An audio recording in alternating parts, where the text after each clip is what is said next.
हाय hello नमस्ते welcome to our study. I am your host Saksham and आज हम बात करने वाले हैं सीयूईटी रिवाइज आंसर की के बारे में। So without any further do let's begin.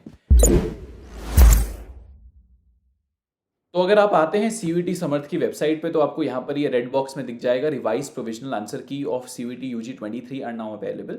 And अब बच्चे पूछ रहे हैं क्या हमने जो ऑब्जेक्शन रेज करे हैं वो ऑलरेडी सॉल्व हो गए हैं नहीं हुए हैं, तो ये आंसर की में रिफ्लेक्ट हो रहे हैं या नहीं हो रहे हैं, ये आंसर की कहाँ है। काफ़ी सारे क्वेश्चन बच्चों के थे।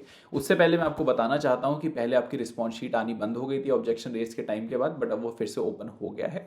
अब बच्चे पूछ रहे हैं कि हम ये रिवाइज आंसर की कहाँ से देखें जिससे हमें पता चल जाए कि आंसर्स रिवाइज हुए हैं, हमारे ऑब्जेक्शन सही हुए हैं या नहीं, और उसके हिसाब से टैली कर लें।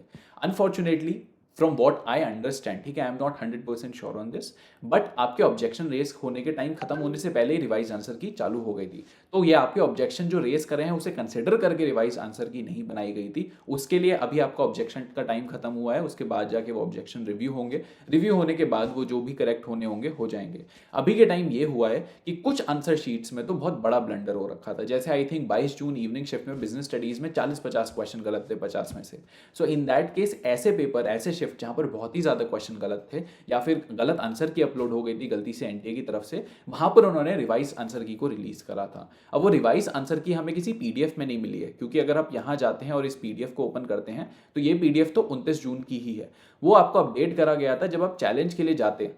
तो यहाँ पर नीचे जब चैलेंज का ऑप्शन आ रहा था तो उसमें साइड में लिखा हुआ था कि ये ऑप्शन नंबर है और ये आपकी करेक्ट आंसर की है। इन दैट केस वहीं पर एनटीए ने अपलोड कर दिया था, अपडेट कर दिया था, ताकि बच्चा जब उसे ऑब्जेक्ट करना चाहे तो उसे दिख जाए कि नहीं ये तो ऑलरेडी सही हुआ हुआ है और यहाँ पर मुझे उसे ऑब्जेक्ट करने की जरूरत नहीं है। तो आपने जो भी ऑब्जेक्शन अभी तक रेज करे हैं वो अभी तक कंसिडर नहीं हुए हैं। जिनके पेपर के पूरे मार्किंग स्कीम में ही ब्लंडर था उन लोगों का अपडेट हो गया है। सो आई डोंट फील कोई एक नई ऑब्जेक्ट आपकी आंसर की आने वाली है। अब तो डायरेक्ट नॉर्मलाइज स्कोर का ही प्रोसेस चालू होगा, but that is how it goes. But because हमारे पास अभी हमारी रिस्पॉन्स शीट है तो एटलीस्ट जिनके पेपर में वो ब्लंडर नहीं था या फिर फॉर सम रीजन वो पहले इसको कैलकुलेट नहीं कर पाए थे कि उनका कितना स्कोर आ रहा है, वो हमारे कैलकुलेटर को यूज करके they can calculate it in one click. आपको कुछ नहीं करना है, ये यूआरएल कॉपी करना है। आपने यहाँ आ जाना है asipm.com/CUET, लिंक आपको नीचे मिल जाएगी। अपना मोबाइल नंबर, ईमेल एड्रेस और अपना कैटेगरी डालनी है। यहाँ पर अपना जो यूआरएल है वो पेस्ट कर देना है, कैलकुलेट सीयूटी स्कोर पे क्लिक कर देना है। विद इन 15 सेकंड्स आपकी रिपोर्ट सामने आ जाएगी जिसमें आपका जो भी क्वेश्चन करेक्ट है इनकरेक्ट है सामने आ जाएगा।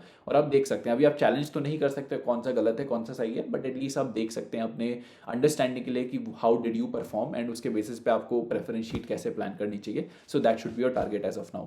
सो that was all in terms of information जो मुझे आप लोगों को देनी थी। अगर आपका कोई भी डाउट होता है नीचे कमेंट कर सकते हैं। वीडियो पसंद आया तो लाइक करें, चैनल को सब्सक्राइब करें, and I will see you in another one. Till then stay safe, take care, all the best and bye bye.